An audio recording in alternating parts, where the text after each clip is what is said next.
오늘 하나님 말씀 보십시다. 하나님 말씀은 요한계시록 22장,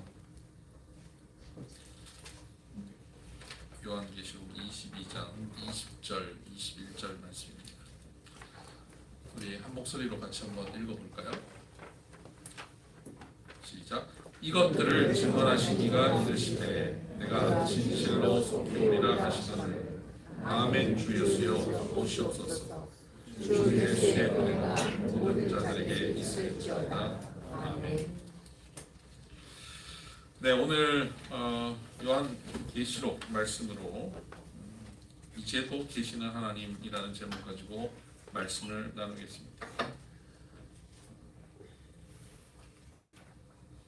오늘은 정말 대단원의 막을 내리는 날입니다. 여러분들은 뭐 되게 감동적이지 않겠지만 저는 엄청 감동적입니다. 창세기부터 요한계시록까지 한 주에 한 권씩 거시적 이야기 설교를 지금 오늘 요한계시록으로 마무리합니다. 요한계시록까지 마무리하고 저는 이제 저 혼자 책거리 할 겁니다.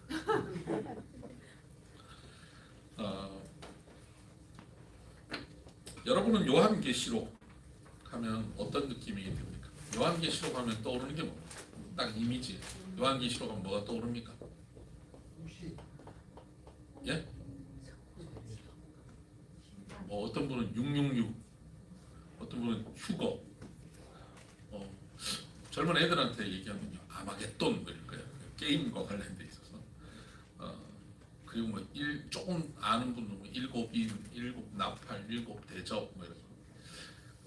그러니까 잘 모르잖아요. 이게 뭔지, 휴거가 뭔지, 일곱인, 일곱 나팔이 뭔지, 아마겟돈 몰라요. 그래서 요한계시록은 모른다. 어렵다. 헷갈린다. 그리고 요한계시록을 가지고 시한부 종말론을 만들고 그 시한부 종말론으로 인해서 피해를 입은 사례가 너무 많습니다. 이단들이 요한계시록 가지고 힘들게 한 게 지금도 그렇고 너무 많았습니다. 역사상. 그래서 요한계시록은 성경 가운데도 우리가 잘 접하지 않는 성경이고, 요한계시록 함부로 이렇게 했다가는 큰일 날 것 같고, 요한계시록은 되게 무서운 책인 것 같고, 그래서 요한계시록을 잘 접하지 않는 경우들이 많습니다. 결론적으로 얘기하면 요한계시록은 현실과 동떨어지고 굉장히 신비한 어떤 책이 아니라 매우 우리 현실에 적확한 책이다. 지금 현실에 가장 필요한 메시지를 담고 있는 책이라는 겁니다. 오늘 나의 삶의 현장에서 내가 어떻게 살아갈 것인가를 명확하게 계시해 주시고 있는 말씀입니다. 요한계시록의 기록 배경을 먼저 좀 알아야 되는데요. 요한계시록은 요한이 기록합니다. 어디서 기록하냐면 반모섬이라고 하는 곳에서 기록합니다. 반모섬은 에베소 지역, 지금 튀르키예의 그 에베소 지역에서 배를 타고 4시간 반을 들어가야 있는 아주 작은 섬입니다. 제가 지난 5월달에 갔다 왔는데요. 4시간 반을 배를 타고 들어가서 1시간 구경하고 4시간 반 나왔습니다. 그러니까 하루의 일정이 그냥 거기 다 가는데요. 얼마나 파도가 힘들게 하는지 갔다 왔다 하는데 저는 괜찮은데 힘들어하는 배멀미하고 힘들어하는 분들이 여러 계셨습니다. 우리는 지금 좀 좋은 배를 타고 가도 그렇게 힘든데 그 당시에는 어땠겠습니까?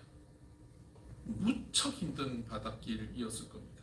쉽게 접근하지 못하는 곳입니다. 그곳에 요한이 유배되어 갔습니다. 왜 그러냐면 그 당시에 암살했다고 예상되고 그렇게 생각들을 하고 있습니다.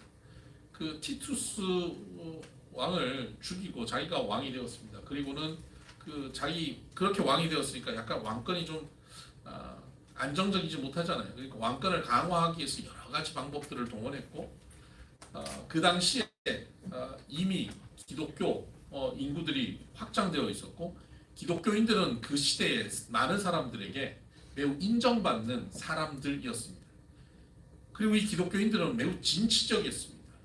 그래서 그들이 곳곳에서, 도시 곳곳에서, 로마뿐만 아니라 우리가 지금 아는 이태리의 로마뿐만 아니라 로마는 거기만 로마가 아니라 각 지역마다 로마 같은 도시를 세워놓고 거기를 로마처럼 그냥 로마로 생각하고 살았습니다.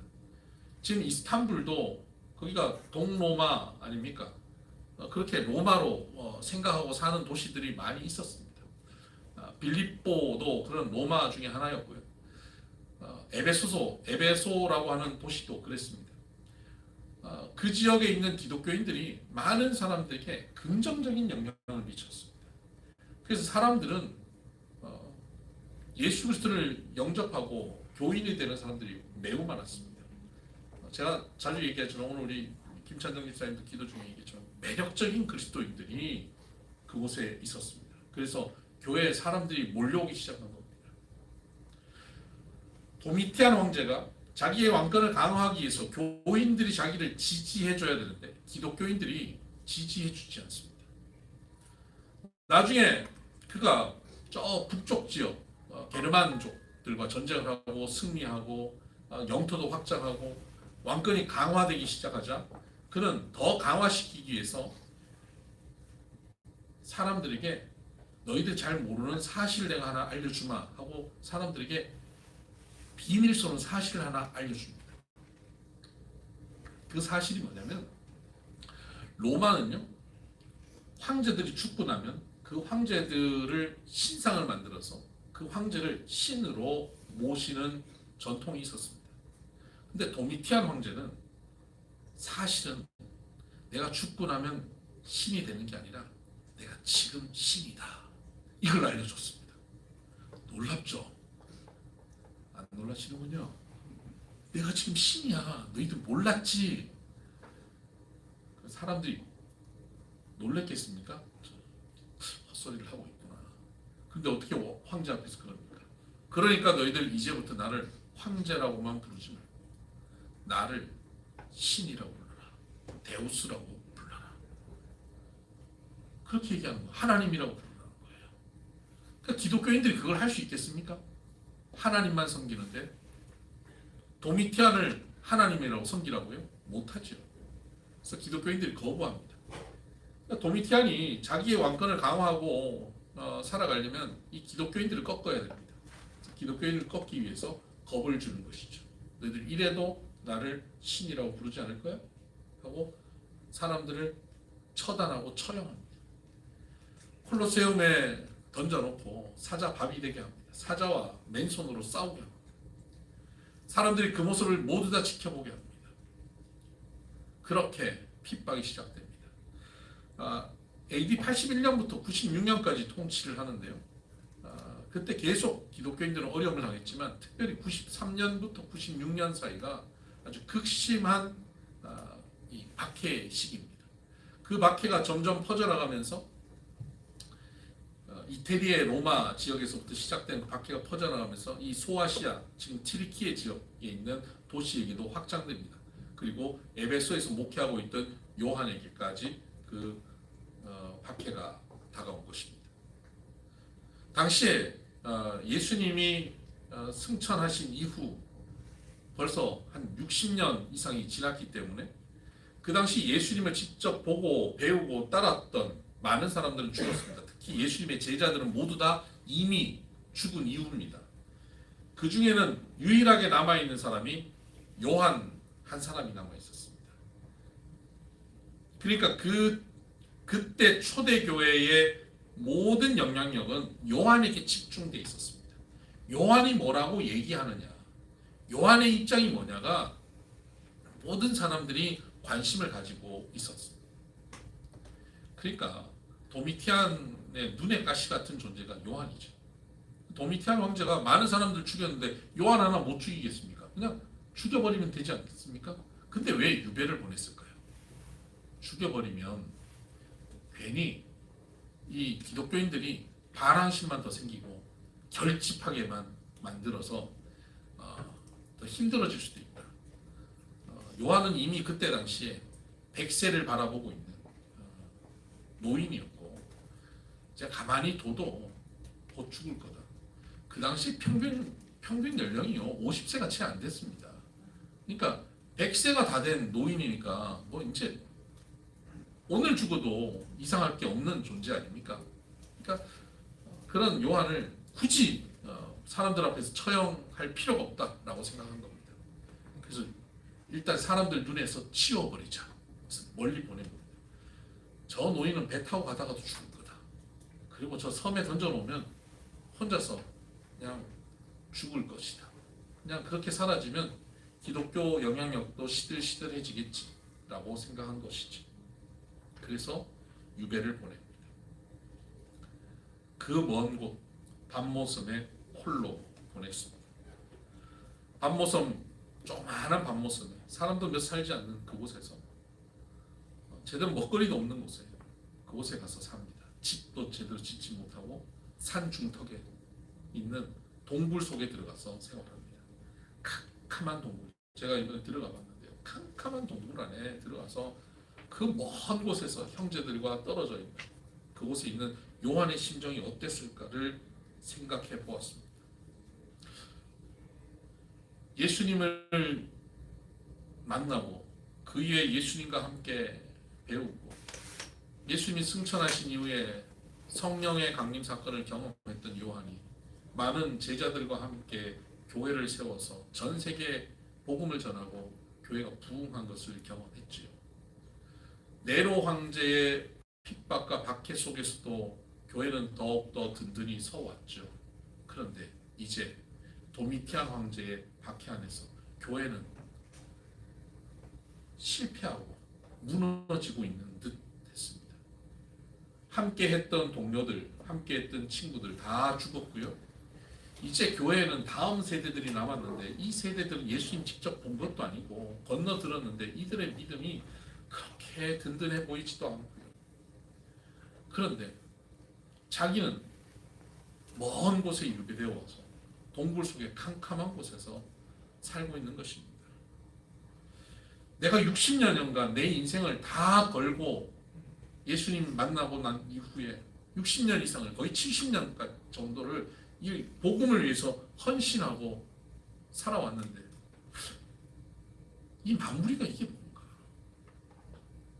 좀 위대하고 삐까뻔쩍하고 훌륭하고 든든하게 교회가 세워져서 주님 부르시면 주님 앞에 가서 주님 제가 이 세상에서 복음을 이렇게 전하고 교회가 이렇게 든든히 세워졌습니다 하고 주님 앞에 가야 될 텐데 그렇게 헌신적으로 세웠던 교회가 한때는 부흥했던 교회가 다 쪼그라들고 쇠퇴하고 그 믿었던 믿음의 형제자매들이 때로는 배신해서 형제자매들을 로마 군인들에게 넘겨버리고 서로 사랑하고 아꼈던 성도들끼리 네가 나를 팔아? 원수가 되고 그런 교회가 그 당시에 교회들이었던 겁니다. 여러분, 요한이 이런 상황 속에서 어떤 느낌을 가졌을까 상상해 볼 수 있지 않겠습니까? 좌절과 절망과 허무함 같은 것도 있지 않았겠습니까? 역시 세상을 살려면 믿음도 중요하지만 권력이 있어야 돼. 돈도 있어야 돼. 현실 감각이 있어야 돼. 교회가 이 어려움을 극복하려면 그냥 믿음으로 찬양하고 기도만 하고 말씀만 들어서가 아니라 교회가 조직이 든든히 구성되고 교회 안에 탄탄한 세력이 있고 도미티안이 함부로 할 수 없는 정치 권력을 우리가 갖고 있어야 원로원의 세력들을 우리가 가지고 있어야 도미티안도 우리를 함부로 하지 못했을 텐데 우리는 그냥 하늘만 바라보고 무시 못할 현실의 조직체를 만들지 못했던 것 그게 이 사단을 만든 거 아닌가? 라고 후회하고 있었을지도 모릅니다. 사람이라면 다 그런 생각들을 하지 않을까요? 여러분들도 믿음으로 살다 보면 한때 믿음으로 열심히 살다가 때로 건강을 잃기도 하고 사업이 망하기도 하고 믿었던 사람에게 배신당하기도 하고 어쩌면 내 인생이 이렇게 끝나나 싶은 절망의 순간이 왔을 때 세상 믿음으로 산다는 게 다가 아니구나. 이게 뭐지? 하고 허망함을 혹 느낄 때가 있지 않습니까? 그런 상황에 요한은 처해 있었던 겁니다. 그때 그 동굴 속에서 하나님 앞에 기도하는데 환상을 보여주십니다. 그 환상 속에서 하나님이 말씀하십니다. 그 말씀의 내용이 요한계시록. 그래서 요한계시록은 사실 굉장히 간략합니다. 1장 19절 한번 볼까요? 1장 19절 같이 읽어보십시다. 시작. 그러므로 내가 본 것과 지금 있는 일과 장차 될 일을 기록하라. 요한계시록은 세 가지를 기록하고 있습니다. 뭐냐면 네가 본 것, 지금 여기서 환상으로 본 것, 이거 하나 기록해라. 그리고 지금 있는 일, 지금 현재 벌어지고 있는 그 튀르키예 지역, 소아시아 지역에서 벌어지고 있는 이 박해 상황 속에서의 교회의 모습들, 이 모습들, 그 현상을 분석해서 기록해라. 그리고 장차 될 일, 환상 가운데 하나님이 알려주실 앞으로 벌어지게 될 아주 미래에 있을 그 일을 기록하라는 겁니다. 세 가지 기록하라고 말씀하고 있습니다. 그래서 1장은 네가 본 것, 지금 예수님이 오셔서 예수님이 7 촛대 사이를 걸어 다니시는 그 환상을 봤거든요. 그 환상 본 것을 기록하는 게 1장입니다. 그리고 지금 있는 일, 지금 현재 벌어지고 있는 이 사건 속에 있는 교회들의 모습, 그것을 기록한 게 2장 3장입니다. 7 교회를 향해서 쓴 글이 2장 3장입니다. 그리고 4장부터 22장까지의 내용이 장차 될 일을 기록하고 있습니다. 그러니까 요한계시록은 간단하죠. 지금 네가 본 것, 지금 있는 일, 그리고 장차 될 일, 이렇게 기록하고 있습니다. 그 요한계시록의 핵심 메시지는 1장 8절에 있습니다. 같이 읽어보시죠. 시작. 주 하나님이 이르시되 나는 알파와 오메가라. 이제도 있고 전에도 있었고 장차 올 자요 전능한 자라 하시더라. 아멘. 알파와 오메가, 그리스어로 첫 번째 단어가 끝 단어입니다. A와 Z이죠. 알파와 오메가, 처음이자 나중이다. 시작과 끝이라는 겁니다. 이제도 있고 전에도 있었고 장차 올 자다. 여러분 여기서 좀 이상한 거 하나 발견하지 않습니까? 이 문장에서 여기서 이상하고 특이한 것을 발견하시는 분에게 여전히 제이 플라워스의 커피 한 잔을 김선희 장로님 이름을 대고 마실 수 있는 특권을 드리겠습니다. 이상한 것, 특이한 점. 이제와 전에가 순서가 바뀌었어. 그 맞추시 못합니까? 네. 네, 가서 커피 드세요. 이제도 있고 전에도 있고 장차 올 자. 보통 이렇게 설명하면요, 과거, 현재, 미래 이렇게 표현하지 않습니까? 근데 여기 순서가 어떻습니까? 현재, 과거, 미래로 되어 있습니다. 왜 굳이 현재, 과거, 미래로 기록했을까요? 뭐에 강조점을 두고 있습니까? 현재에 강조점을 두고 있습니다. 과거에 계셨던 하나님, 미래에도 함께 계실 하나님, 그분이 지금, 이제도 계신다라고 말씀하는 겁니다. 요한이 지금 힘든 게 뭡니까? 지금 하나님이 계시지 않는 것 같거든요. 지금 하나님이 나와 함께 하지 않는 것 같아요. 이 현실 속에 하나님이 눈 감고 계신 것 같아요. 하나님은 우리를 외면하고 계신 것 같아요. 그런 현실에 있는 요한에게 이제도 함께 한다라고 말씀하고 계신 겁니다. 이것이 소망이 되는 겁니다. 이제도 함께 하실 주님. 그분은 어떤 분입니까? 전능하신 분입니다. 전능. 모든 것을 하실 수 있는 분. 이제도 함께 하시고 계신다는 겁니다. 교회는 무너지고 세상은 악한 세력이 준동하고 있고 하나님은 계시지 않는 것 같고 믿음은 무기력해서 믿음으로 아무것도 못할 것 같은 그런 현실 속에 하나님은 말씀하십니다. 지금 이제 너에게 내가 함께한다. 이것이 소망인 겁니다. 하나님은 너의 현실을 모르지 않는다. 간섭 안 하고 있는 게 아니다. 하나님은 아무것도 못 하시는 분이 아니다. 전능하시고 그분이 너와 함께 하신다. 라고 말씀하고 있는 겁니다. 그러니 하나님께서는 지금 캄캄한 절망의 순간 교회로부터 쫓겨나서 저 유배되어서 바다 건너에 있는 작은 섬, 거기에 산중턱에 있는 캄캄한 동굴 속에 촛불 하나 켜놓고 기도하고 있는 요한에게, 캄캄해서 한 치 앞도 볼 수 없는 요한에게, 평생을 살아온 그의 삶이 아무 의미 없고 허무하게 모든 것이 물거품처럼 끝나는 것처럼 보이고 있는 요한에게 전능한 내가 너와 지금 이제도 함께 한다라고 말씀하고 계실 때 요한은 어땠을까요? 그 절망이 소망으로 바뀌는 겁니다. 그 허무함 속에 있던 요한이 든든함으로 바뀌는 겁니다. 눈이 뜨였을 것입니다. 지치고 피곤하고 곧 죽을 것 같은 육체였는데 그에게 힘이 나기 시작한 겁니다.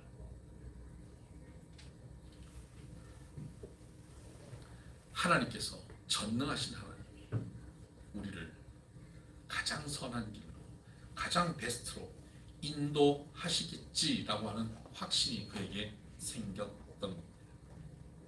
그리고는 그는 펜을 들고 글을 쓰기 시작한 겁니다. 그것이 요한계시록입니다. 본인에게 생긴 이 소망, 이 믿음의 확신으로 다시 한번 글을 쓰면서, 이 글을 쓴다고 해서 교회가, 이 박해 세상 속에서 교회가 변화가 있을까? 다 배신하고 교회를 배도하고 떠나가고 있는 이 교인들이 내가 이 늙은이가 이 멀리서 글 몇 자 쓴다고 해서 그걸 바꿀 수 있을까? 라고 하는 절망에 있을 만한 사람이 소망을 가지고 글을 씁니다. 이 글을 교회들에게 보냅니다. 그 7개 교회, 대표적인 그 당시의 7개 교회를 향해서 보내고 있습니다. 그것이 2장 3장인데요. 그 교회들 7개 교회, 대표적인 교회가 서머나 교회, 빌라델비아 교회, 이런 교회입니다. 7개 교회 중에 칭찬만 있는 교회가 서머나 교회, 빌라델비아 교회고요. 에베소 교회 이런 교회, 버가모 교회 이런 데는 칭찬도 있고 책망도 있습니다. 그리고 라오디게아라고 하는 교회는 책망만 있습니다. 그 다양한 수준의 교회들에게 편지하는 거예요. 잘하고 있는 교회들에게만 편지하는 게 아니라 심지어 이건 교회도 아닌 것 같은 교회, 라오디게아 같은 교회에도 편지하고 있는 겁니다. 교회는 이렇습니다. 어떤 교회는 굉장히 칭찬받고 인정받을 만한 교회가 있는가 하면 어떤 교회는 칭찬도 받고 책망받는 교회도 있고 어떤 교회는 책망만 받을 만한 수준에 놓여 있는 교회도 있습니다. 여러분, 성도들이 교회 아닙니까? 우리가 그렇습니다. 우리 성도들 가운데는 하나님이 보실 때 칭찬만 받을 만한 지난 한 주간을 산 사람도 있고 칭찬과 책망을 받을 수준에 있는 사람도 있고 지난 한 주간의 삶을 보면 책망만 받을 만한 그런 성도도 있을 수 있습니다. 근데 하나님은 그들 다 책망받을 성도를 외면하지 않는 게 아니에요. 그들 다에게 말씀하십니다. 저렇게 서머나 교회 같은, 빌라델비아 같은 저런 교회는 말씀을 들으면 더욱더 말씀대로 순종하고 더욱더 훌륭하게 살아가겠지. 그걸 들을 만한 그 교회들에게만 들려줘야지 하지 않았습니다. 절대 안 변할 것 같은 라오디게아 교회도 편지를 보내고 있는 겁니다. 하나님은 오늘 우리에게 이렇게 말씀하십니다. 교회 안에는 다양한 수준의 신앙인들이 있습니다. 너무 신앙 좋은 분들도 있고 대충 살아가는 교인도 있습니다. 오늘 아침에 들어오는데 고철재 집사님이 들어오면서 그러더라고요. 본향의 장로님한테 아이고 내가 신앙인이 돼야 되는데 자꾸 종교인으로 살아서 내가 어떡하냐고. 그래요. 신앙이 됐다가 종교인 됐다가 그러는 모습, 내 수준에 있는 성도들도 있는 거예요. 어떤 사람은 완전히 종교인으로 사는 성도들도 있을 수 있어요. 근데 하나님은 그들 모두에게 말씀하고 계십니다. 하나님은 기대하십니다. 그 말씀 끝에 뭐라고 말씀하시면 그 교회들마다 말씀하시면서 때로 칭찬하고 때로 책망하시면서 말씀하시면서 그 교회들을 향해 편지하시면서 그 끝에 뭐라고 말씀하시냐면 이기는 자에게 주시는 상에 대해서 말씀하고 계십니다. 대표적으로 이기는 자에게 상을 주시는데 제가 읽어드릴게요. 3장 21절에는 이렇게 말씀합니다. 이기는 그에게는 내가 내 보좌에 함께 앉게 하여 주기를 내가 이기고 아버지 보좌에 함께 앉은 것과 같이 하리라. 어떤 보상을 주시냐면 예수님이 이기셔서 하나님 아버지 우편에 앉아 계시잖아요. 그것처럼 너도 이겨서 내가 하나님 우편에 앉은 것처럼 너도 여기에 함께 앉게 될 것이다 라고 말씀하시는 거예요. 아니 그 보좌에 하나님이 앉으시는 그 보좌에 우리가 함께 앉게 하신다는 거예요. 근데 놀랍게도 그 편지 그 상의 대상으로 말씀하고 있는 교회가 라오디게아 교회예요. 칭찬 없는 책망만 받고 있는 라오디게아 교회예요. 라오디게아 교회조차도 그 정도라면 우리는 어떻겠습니까? 우리 비송교회는. 여러분은 어떻겠습니까? 우리가 얻을 상은 어마어마한 상입니다. 주님 보좌에 함께 앉는 것은 당연한 것이고요. 넘치는 상이 우리에게 있다는 겁니다. 에이, 나 같은 자가, 나 같은 수준이 어떻게 그 상을 얻을 수 있어? 아니요, 얻을 수 있습니다. 지금 다 실패한 것 같고 패배한 것 같고 나는 믿음도 하나 없는 것 같고 그런 모습이지만 여러분들을 하나님께서는 그 믿음의 삶으로 결국 승리케 하실 겁니다. 아멘. 이기는 자가 되게 하실 겁니다. 아멘. 그리고는 장차 있을 일을 말씀하고 있죠. 4장부터 끝까지입니다. 이 장차 있을 일에 복잡한 얘기가 많은데 아마겟돈 전쟁이 일어나지 않습니까?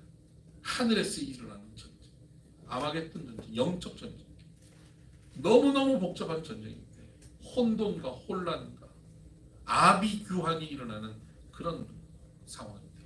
여러분 우리 인생을 보면 여러분 삶에 아마겟돈 같은 순간들이 혹 있지요.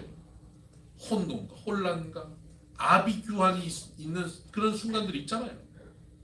뭐 어떤 경우는 시대에 따라서 전쟁 가운데 살아가던 시대도 있었고요. 또 우리가 IMF 같은 경험을 하면서 그 아비규환이었지 않습니까? 지금 우리나라의 지금 이 상황도 아비규환의 상황입니다. 혼돈과 혼란, 무질서한 상황들. 이런 상황 속에 우리는 살고 있습니다. 그런데 이런 상황 속에서도 하나님께서는 우리로 결국 승리케 하신다는 말씀이 요한계시록의 말씀입니다. 결국 승리할 자는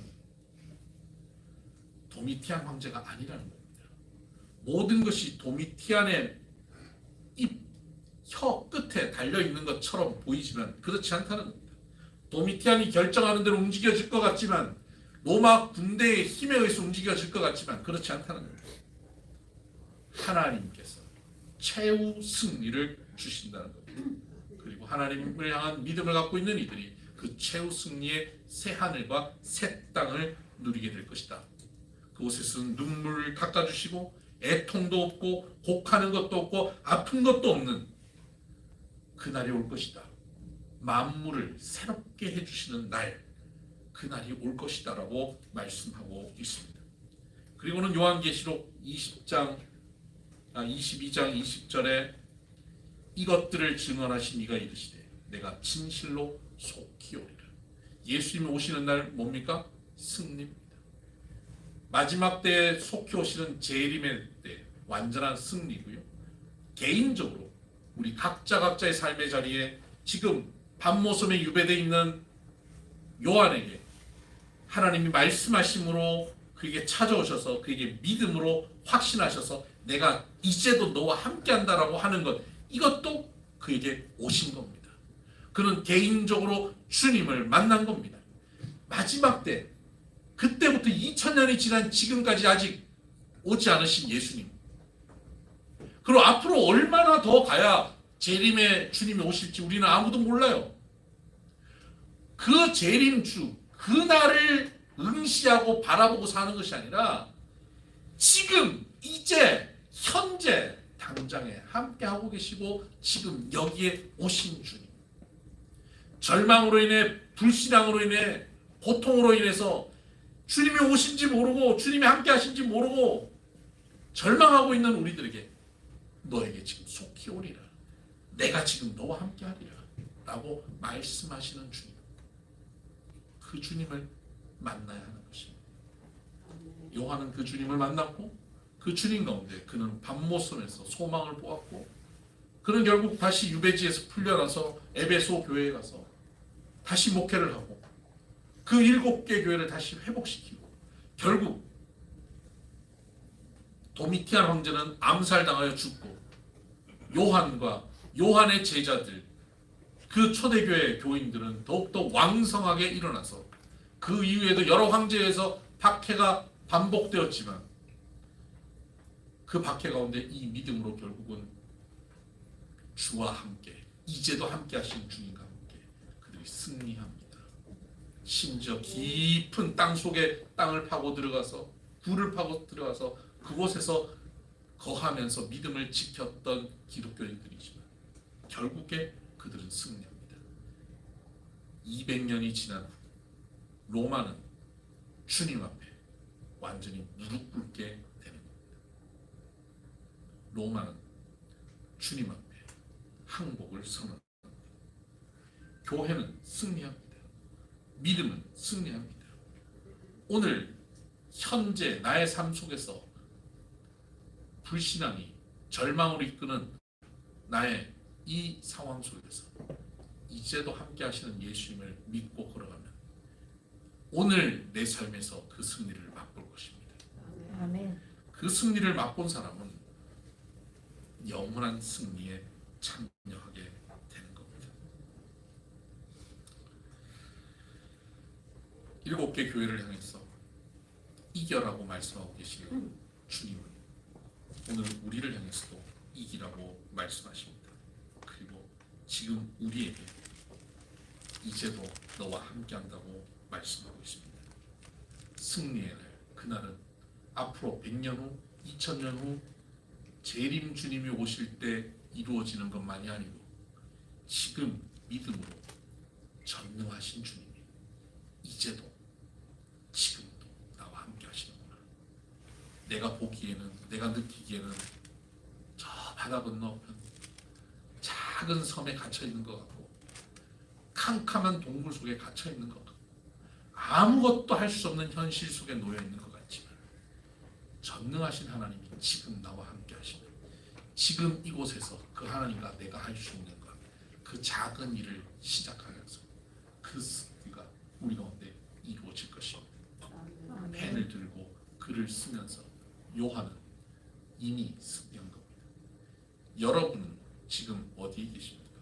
밤모섬에 유배되어 있습니까? 캄캄한 동굴에 촛불 하나 의지하여서 절망하고 허무한 가운데 놓여 있지는 않습니까? 여기서 내가 뭘 할 수 있을까? 아무것도 할 수 없다. 인생 참 허무하다. 믿음으로 산다는 것이 이게 허탈하구나. 이런 줄 알았으면 진짜 부동산이나 좀 사는 거야. 비트코인이나 좀 사는 거야. 이럴 줄 알았으면 내가 저 인간이랑 결혼하지 말걸. 혹 그런 후회 가운데 있지는 않습니까? 여러분 그런 우리들에게 주님 말씀하십니다. 이제도 너와 함께한다. 이제도 함께하는 내가 전능한 자다. 이 믿음을 가지고 있으면 주님이 주시는 그 승리가 내 것이 됩니다. 근데 이 믿음을 어떻게 가집니까? 요한계시록을 써서 그 7개 교회에 보내면서 그들이 그 믿음을 가지게 된 거예요. 말씀을 들으면서 확신에 찬 사도가 전하는 말씀을 그들이 들으면서 믿음을 다시 회복합니다. 우리가 매주 교회에 모이는 것은 바로 이것입니다. 한 주간 말씀으로 잘 승리한 사람도 있고 때로는 승리하다 실패한 사람도 있고 때로는 처음부터 철저하게 실패한 사람도 있지만 또다시 교회에 모여서 하나님의 말씀을 선포하고 강력하게 메시지를 증거할 때 여기에 아멘으로 반응하면 또다시 그 말씀으로 믿음을 회복하는 것입니다. 우리가 속으로 모여서 서로 형제 자매들의 입술을 통해서 내게 역사하신 하나님의 말씀을 서로 나누고 괜찮아, 집사님 괜찮아, 나도 그랬어, 기도해봐. 하나님은 늘 베스트로 인도하실 거야. 지금 눈앞에 이해 안 되는 상황들, 하나님 계시지 않는 것 같은 그런 상황들이지만 견뎌봐. 주님과 함께 걷는 게 뭔지 모르겠어요. 주님 함께 계신지도 모르겠어요. 라고 하는 교인들에게 나하고 같이 가는 거야. 집사님 나하고 같이 가는 게 주님과 함께 가는 거야. 우리 성도들이 함께 손잡고 가는 게 주님과 함께 가는 거야. 왜? 교회가 주님의 몸이니까. 주님의 몸된 교회와 함께 이렇게 아무 느낌 없고 아무 감동 없어도 매주 나와서 그냥 먹는 거라고는 말씀도 못 먹고 은혜도 못 받는데 그냥 김밥만 꾸역꾸역 먹고 가는 것 같아도 그냥 그 자리에 있는 것만으로 주와 함께 가는 거야. 그렇게 김밥 먹다가 지나가다 보면 어느 날 말씀을 먹게 되고 절망이 소망으로 바뀌고 지치고 피곤한 육신에 새 힘이 일어납니다. 그리고 어느새 우리는 승리를 누리고 승리를 맛보며 살아갈 것입니다. 그 주 예수여 속히 오소서. 마라나타 소망하는 우리 비손의 성도들 되기를 주의 이름으로 축복합니다. 아멘.